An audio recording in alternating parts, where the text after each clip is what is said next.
Bismillahirrahmanirrahim. Assalamualaikum warahmatullahi wabarakatuh. Hi, class. How are you today?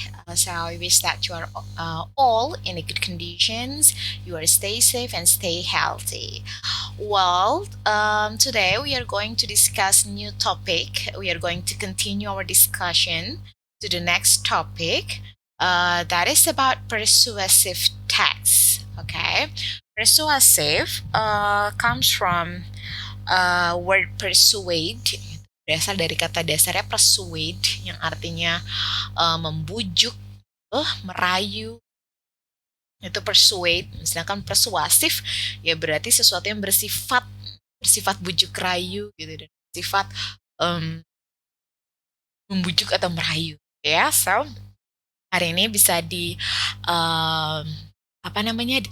bahwa kita akan mempelajari tentang teks yang tujuannya, isinya itu adalah untuk membujuk gitu atau merayu gitu, atau membuat seseorang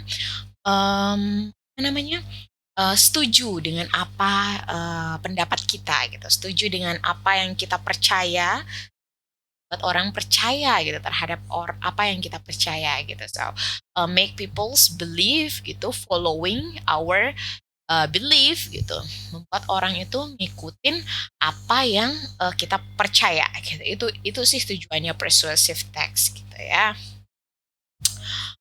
Okay, so what is persuasive text actually? Gitu. Apa sih sebenarnya persuasive text gitu?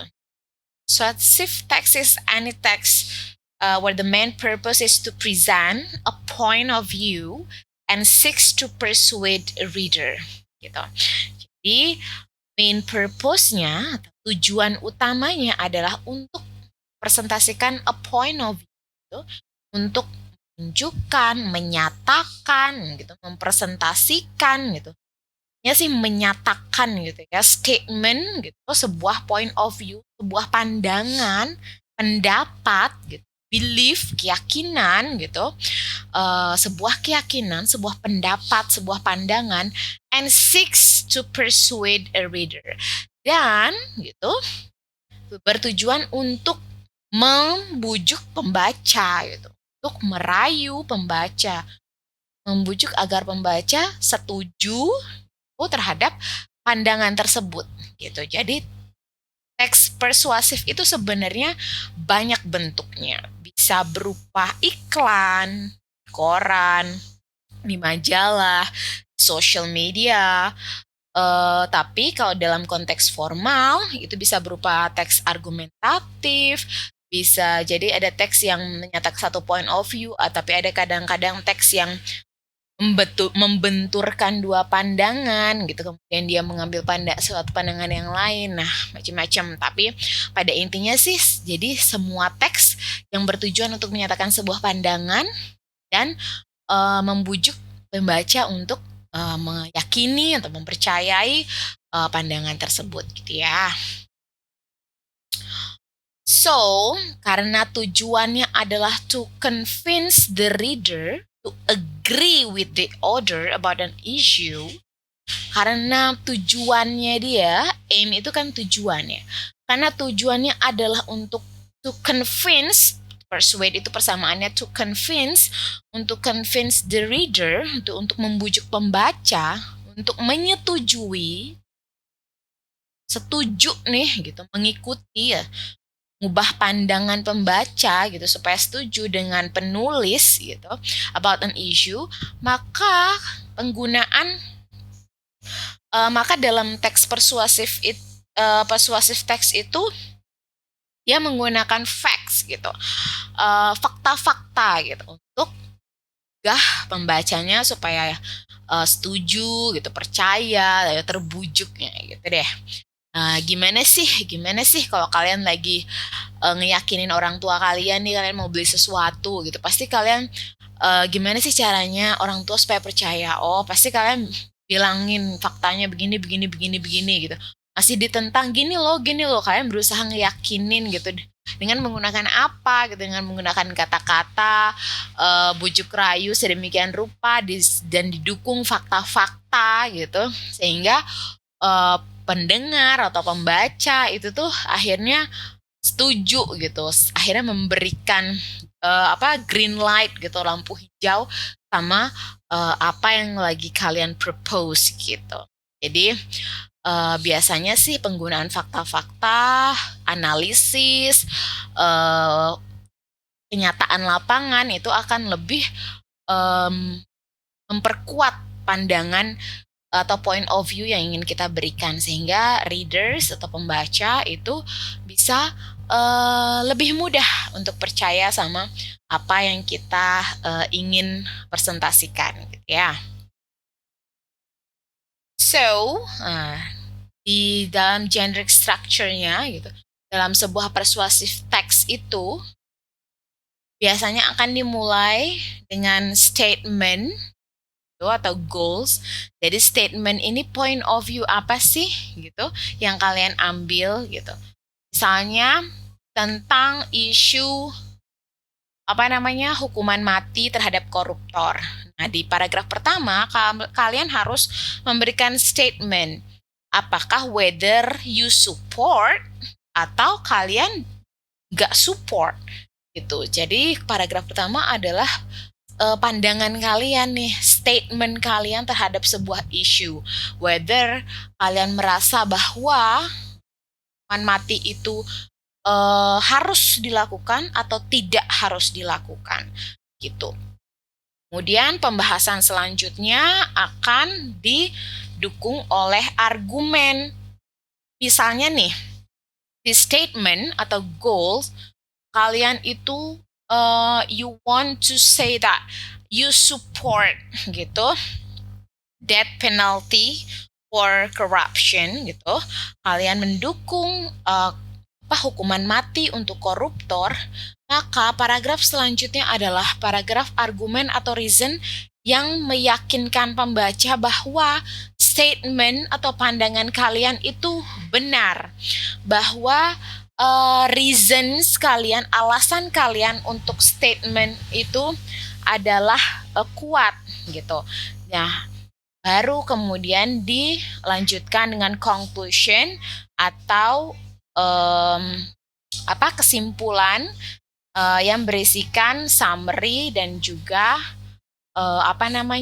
harapan atau recommendation terhadap isu tersebut. Nah, kita mulai dari statement ya. Di sini ada bagan yang menyatakan atau menjelaskan tentang struktur dari sebuah persuasive text. Oke. So, yang pertama itu akan dimulai dari goals atau statement. Apa sih tujuan dari teks kalian ini? Oh, saya bertujuan saya ingin nih mempresentasikan pendapat saya tentang hukuman mati bagi koruptor yang harus dilakukan. Jadi tujuan saya bahwa pembaca itu setuju nih dengan isu hukuman mati untuk koruptor. Oh, oke.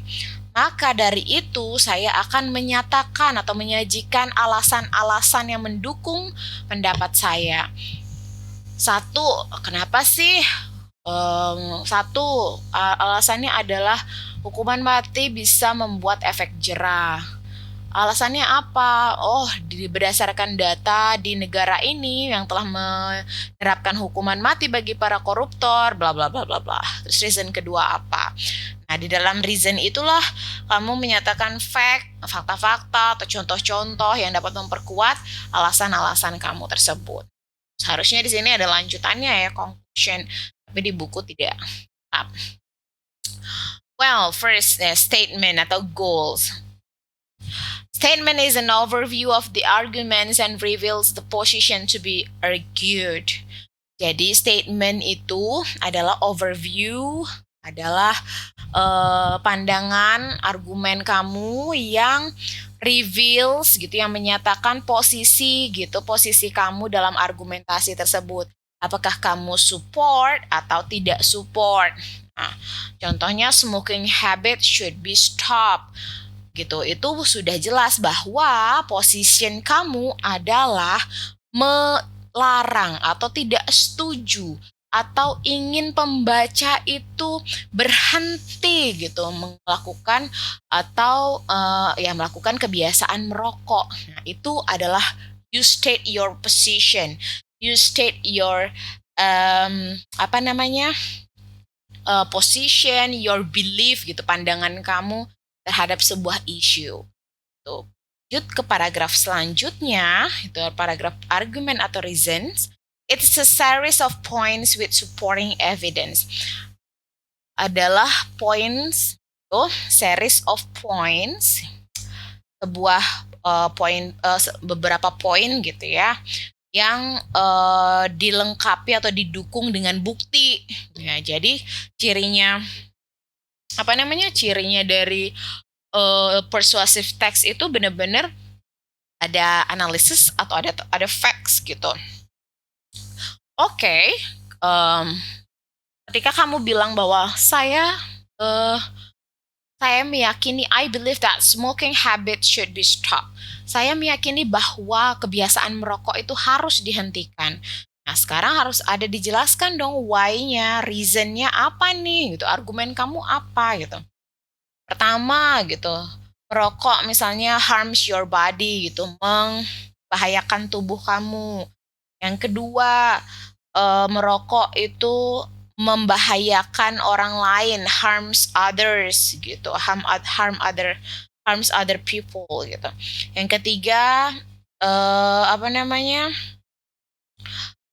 Merokok itu waste of money, membuang-buang uang gitu. Kamu bilang seperti itu. Nah, dalam argumennya itu, dalam reason setiap argumen yang kamu kemukakan gitu. Misalnya yang pertama, apa namanya?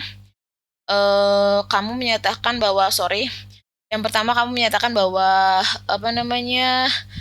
Bahwa smoking habit itu harms your body nih, bahayakan tubuh. Nah, apa nih penjelasannya gitu? Kenapa sih kok kamu bilang, oh itu karena berdasarkan penelitian atau berdasarkan riset bahwa apa namanya bahwa rokok itu mengandung nikotin atau mengandung zat-zat adiktif berbahaya yang bla bla bla bla bla dijelasin. Second, yang kedua harms others gitu. Oke, smoking harms others gitu. Apa nih alasannya gitu? Oh ya, berdasarkan apa namanya penelitian yang dilakukan oleh si ini dari university ini gitu, bahwa apa namanya asap rokok yang keluar itu jika dihirup oleh anak kecil atau orang lain yang ada di sekitar kita itu dapat membahayakan atau perokok pasif itu lebih apa terancam misalnya kayak gitu. Barulah kemudian kamu pindah ke conclusion. Oke. Okay? Nah, di conclusion itu apa namanya a summary kesimpulan of your argument points, simpulan dari atau kumpulan gitu, kumpulan dari poin-poin argumentasi kamu. Jadi ini apa namanya ulasan kembali dari argumen points kamu itu ditaruh di conclusion. Jadi gitu, jadi kesimpulannya jadi gitu. You have to stop smoking from now because gitu. Jadi kamu simpulkan lagi nih, kamu sebutin lagi, kamu restate lagi. You have to stop smoking from now because it harms your body, harm others, and it is wasting your money gitu. Jadi kamu sebutin lagi, disum up lagi. Baru terus bisa ditambahin harapan, hope or recommendation. I hope you all rethink again and start to stop smoking gitu. Jadi kalau di topik lain ya kayak gitu intinya. Jadi di paragraf argumen kamu nyebutin apa aja reason kamu, apa saja argumen kamu terhadap sebuah isu, terus disimpulkan gitu, di restate lagi di conclusion, disertai dengan harapan atau recommendation gitu ya. Next kita bahas tentang language features atau ciri-ciri kebahasaan dari sebuah persuasive text. Jadi teks kalau kayak kemarin recount itu kan ada yang namanya connective connective adverb yang kayak kita udah bahas. Terus ada apa namanya kayak first second bla bla bla bla, and then after that yang ada yesterday, penunjuk waktu. Nah, sekarang persuasif juga punya ciri-ciri kebahasaan yang ketika kamu nulis atau baca itu kamu, oh ini persuasif banget nih gitu. Ya. Yang pertama kita akan bahas tentang rhetorical questions atau rhetorical sentences gitu. Kalian udah tahu ya. Apa itu kalimat retorika ya, atau pertanyaan retorika ya. Kalau retorika sendiri sebenarnya adalah sebuah kalimat atau sebuah gaya bahasa yang memang digunakan untuk persuasif teks atau persuasif speaking. Tuh, jadi kalimat-kalimat retorika adalah memang kalimat bujuk rayu. Kalimat yang digunakan dalam public speaking ataupun teks tertulis yang memang tujuannya untuk membujuk rayu pembaca atau pendengar. Nah, dalam hal ini di persuasif text itu dia biasanya ditunjukkan pada penggunaan pertanyaan atau pernyataan yang gak perlu jawaban tapi ditanya lagi gitu loh. Kayak misalnya, do you want to be rich gitu. Apakah kamu ingin kaya? Ya of course, semua juga pengen kaya gitu ya. Kayak, do you want to have a healthy body? Gitu. Yes, of course gitu. Jadi pertanyaan yang dikemukakan gitu atau ditulis oleh penulisnya yang sebenarnya udah nggak perlu jawaban gitu. Nanya sendiri, jawab sendiri. Yang pertanyaannya itu udah jelas gitu. Pertanyaan itu sudah jelas jawabannya gitu. Apakah kamu ingin sukses gitu? Do you want to be a successful person? Yes, okay, so you have to. Jadi kamu harus, if you want to be a successful person, kalau kamu ingin sukses, maka kamu harus gitu. Misalnya berhenti bermalas-malasan, contoh kayak gitu. Jadi di persuasive text itu biasanya penggunaan, yang pertama itu ada penggunaan retorika bahasa gitu ya. Jadi nanti ketika saya kasih tugas untuk menulis, saya harap kalian juga bisa mengaplikasikan retorika ini gitu, bahasa retorika atau pertanyaan-pertanyaan retorika. Oke. Next, penggunaan bahasa emotive language. Emotive language itu bahasa-bahasa yang penuh emotion, yang lebay gitu, yang supaya lebih hidup gitulah bahasanya. Kenapa sih gitu? Karena ya itu namanya bujuk rayu itu kan harus manis, harus berperasaan, harus meaningful gitu, harus lebay intinya kayak gitu supaya orang itu mau gitu loh, mau percaya. Dan namanya kayak kata orang kalau sales sudah ngomong gitu gimana caranya biar kamu percaya gitu. Sama kayak di teks gitu. Teks itu tuh kalian tuh gimana sih caranya gitu menggunakan bahasa-bahasa yang sampai pembaca itu tuh misalnya kalau kayak kalian ngomongin kayak tadi ya ngomongin bahaya ngerokok gitu. Jadi gimana caranya biar sampai pembaca itu tuh ngeri sendiri gitu. Kalau ketika kalian ngomong smoking harms your body gitu. Smoking, kebiasaan merokok itu membahayakan tubuhmu. Can you imagine readers gitu, misalnya kamu baca tubuh kamu akan merasa kesakitan gitu, tubuh kamu akan rusak, sel-sel kamu akan rusak dan mereka akan ya pokoknya gimana sih bahasanya itu pakai hyperbole, personifikasi sampai pokoknya ibaratnya bahasanya tuh meyakinkan gitu jadinya pembaca gitu. Misalnya contohnya kayak our dreams is dying gitu, mimpi-mimpi kita itu akan mati gitu, mimpi-mimpi kita itu akan musnah gitu. Padahal mimpi itu kan bukan makhluk hidup gitu ya, sedangkan yang mati itu adalah makhluk hidup gitu. Tapi ini dipersonifikasi sehingga ya penggunaan bahasa seperti itu gitu. Mungkin misalnya you are flying, padahal jelas kita nggak punya sayap, kita nggak kayak burung bisa flying gitu. Misalnya saya tahu bahwa smoking habit itu begitu menyenangkan gitu, you feel like you are flying misalnya. Ya gitu, benar-benar kamu merasa seperti kamu terbang gitu. Padahal kan ya nggak bisa terbang, nggak punya sayap. Tapi ya itu bahasa-bahasa emotif gitu, bahasa-bahasa yang penuh dengan apa namanya eh emotion gitu, emosi gitu, emotional motive language, sehingga pembaca itu believe of what you believe gitu. Next, biasanya persuasive text itu menggunakan repetition gitu. Pengulangannya itu fungsinya apa sih? Itu tuh stressing, penekanan. Pengulangan itu fungsi untuk penekanan, untuk efek supaya lebih eh ditekankan lagi nih stressingnya. Kalian kalau orang apa namanya dengar orang pidato gitu, itu pasti biasanya sering mendengar hal itu gitu. Apa namanya kesuksesan gitu misalnya, kesuksesan itu adalah sebuah proses. Ya, proses. Proses yang begitu panjang. Saking panjangnya hingga kalian sering merasa buntu. Buntu sekali. Buntu dan ingin. Nah, kayak gitu-gitu diulang-ulang, repetition gitu untuk memberikan stressing atau penekanan pada kata-kata. Itu tuh kan permainan bahasa gitu. Misalnya contohnya kayak di sini, you deserve to be happy. Kalian berhak bahagia. Yes, you deserve it.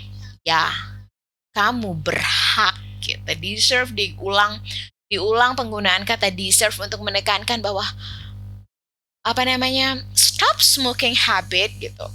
Berhentilah untuk merokok. Tubuh kalian berhak sehat. Ya, tubuh kalian berhak untuk sehat. Gitu misalnya. Kayak gitu. So, persuasive text itu banyak menggunakan repetition. Ya.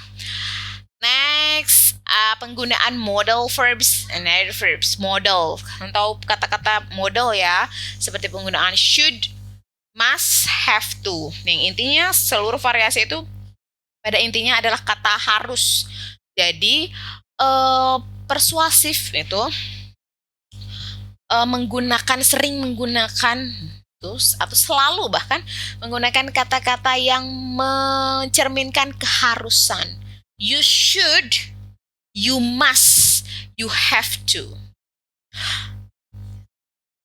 Ladies and gentlemen, you have to move on. Girls, you have to start it from now. Kalian harus mulai dari sekarang. You should, you must, we have to. Nah, itu 3 kata yang sering muncul ketika kita ngomong persuasif. Kenapa sih kok harus ya? Karena apa namanya penulis itu kan pengen kalian itu untuk move gitu, untuk tujuan dari kayak oratori atau persuasive text itu kan adalah untuk membuat gerakan gitu ya, untuk membuat gerakan gitu dari orang yang nggak percaya menjadi percaya gitu sama apa yang kamu percayai gitu. So harus ada kata-kata should gitu, must, have to gitu yang kayak membuat mereka itu berkewajiban gitu untuk mempercayai apa yang kalian percayai. Okay, the last one itu adalah penggunaan facts and statistic. Jadi sudah biasa kalau di speech gitu, di oratory speech, di persuasif yang apa namanya spoken kayak pidato gitu, facts and statistics is a must gitu. Jadi penggunaan fakta-fakta, pemberian fakta, penyajian fakta-fakta dan statistik itu harus banget. Apalagi di yang tertulis makin-makin. Jadi ketika kalian menulis persuasive text itu harus berdasarkan fakta dan statistik. Biasanya kayak based on the study, berdasarkan dari penelitian, research found that, sebuah penelitian menemukan bahwa based on the data from dari mana? Based on the data from the blah blah blah blah Indonesian University misalnya, berdasarkan data dari Fakultas Kedokteran Universitas Indonesia gitu, bahwa ditemukan bahwa misalnya efek dari rokok itu bagi rokok pasif itu bahkan 2 kali lebih hebat daripada rokok aktif gitu. Kayak gitu. Jadi berdasarkan fakta dan statistika juga analisis. Ya. Jadi diingat kembali bahwa language features dari persuasive text adalah penggunaan retorika, pertanyaan retorika, penggunaan bahasa-bahasa yang emotif, kemudian pengulangan-pengulangan, kemudian penggunaan kata model, should, must, have to, dan penggunaan fakta atau penyajian fakta dan statistika. Oke. Nah, ini dia contoh dari salah satu teks persuasif. Sini saya sajikan yang judulnya Stop Comparing Yourself to Others.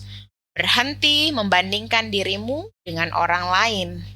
Dari judul udah kelihatan statementnya, positionnya bahwa penulis ini ingin atau tidak setuju nih terhadap kalian-kalian yang masih membanding-bandingkan diri dengan orang lain.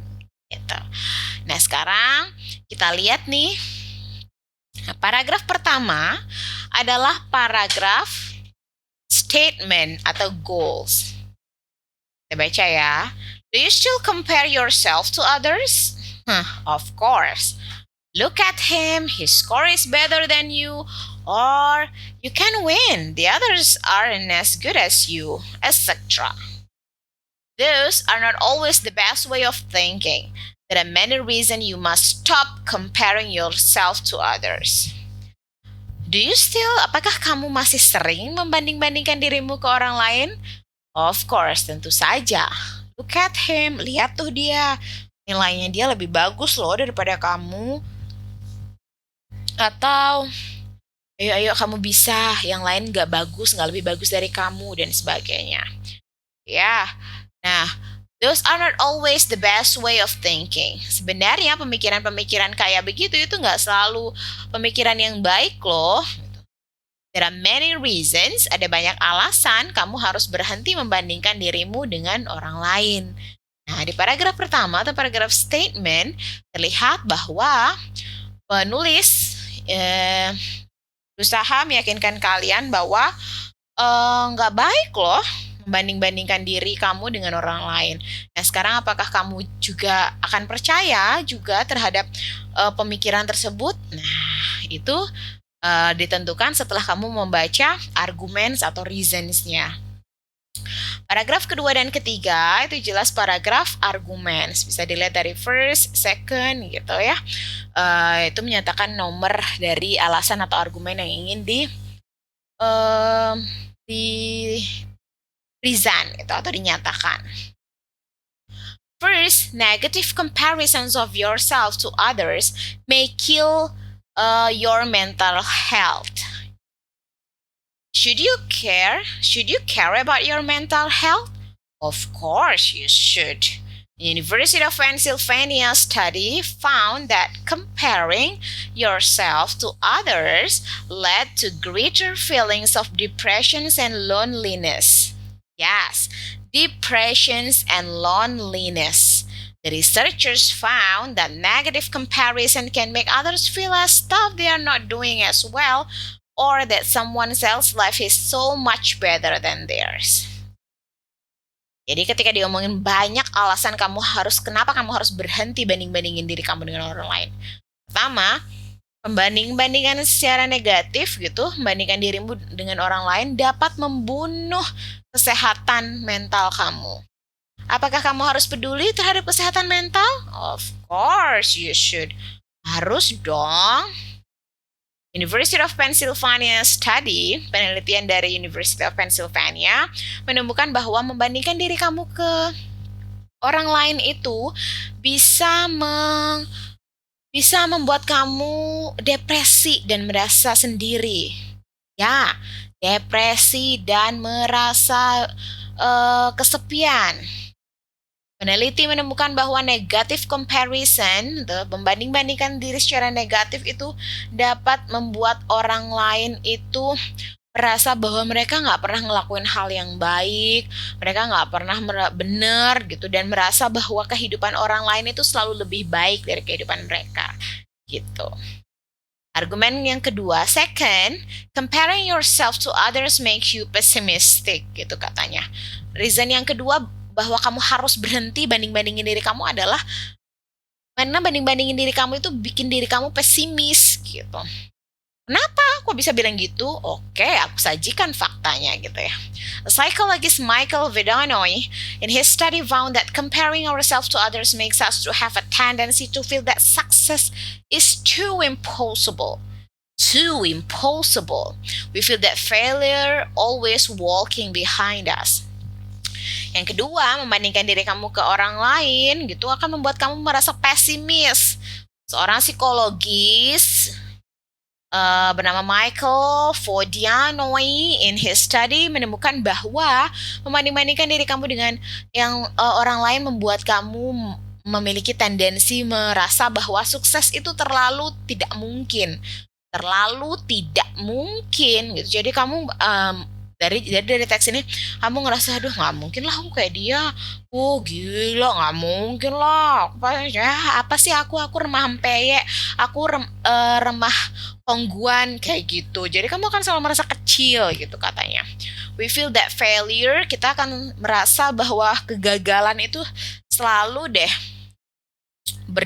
berada di belakang kita. Jadi apa yang kita lakuin pasti gagal.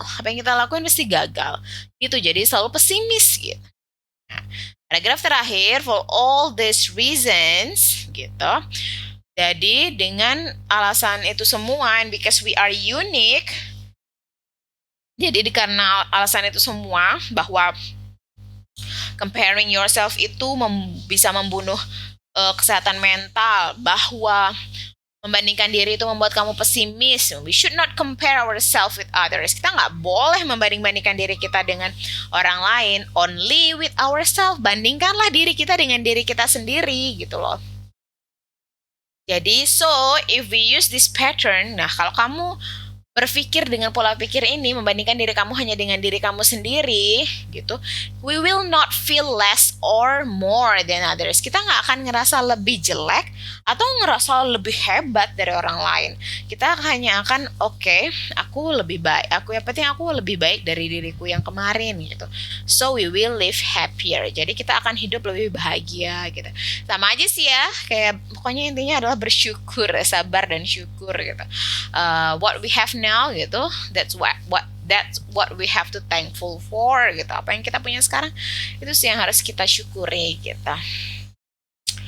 Jadi banyak orang yang misalnya ngerasa bahwa pekerjaan aku gini banget ya, padahal masih ada ya orang yang pengangguran yang pengen kerja gitu.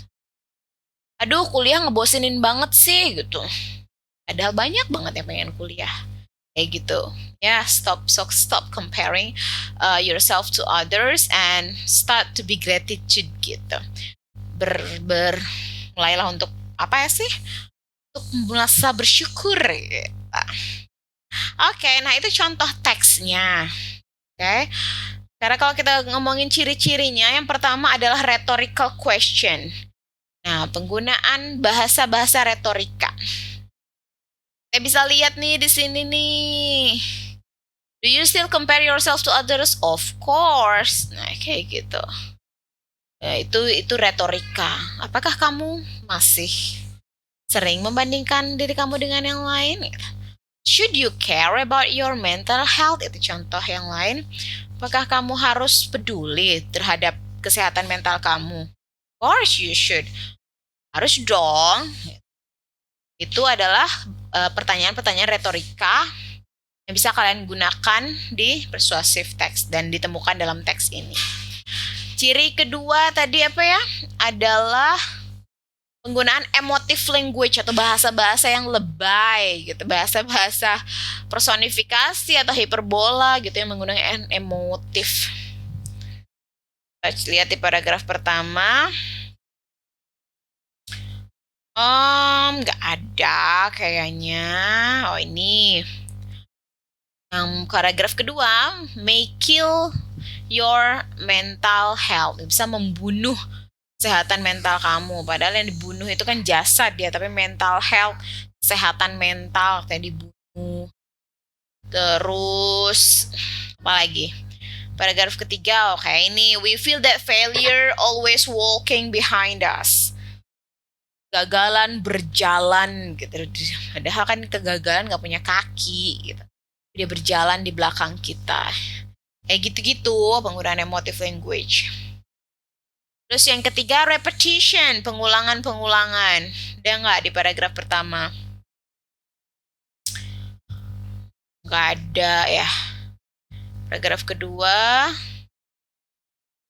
ya ini, yes, depressions and loneliness. Di kalimat ini udah di ngomongin, a study found that comparing yourself to others led to greater feelings of depression and loneliness. Ya, depressions and loneliness. Jadi ulang lagi. Ini juga di paragraf selanjutnya. We feel that success is too impossible. Too impossible. Gitu. Terus apa lagi? Model. Penggunaan model banyak ya. Nih. Penggunaan should, must, atau have to. You must. You must stop. Should you care? You should. The best well, some much better.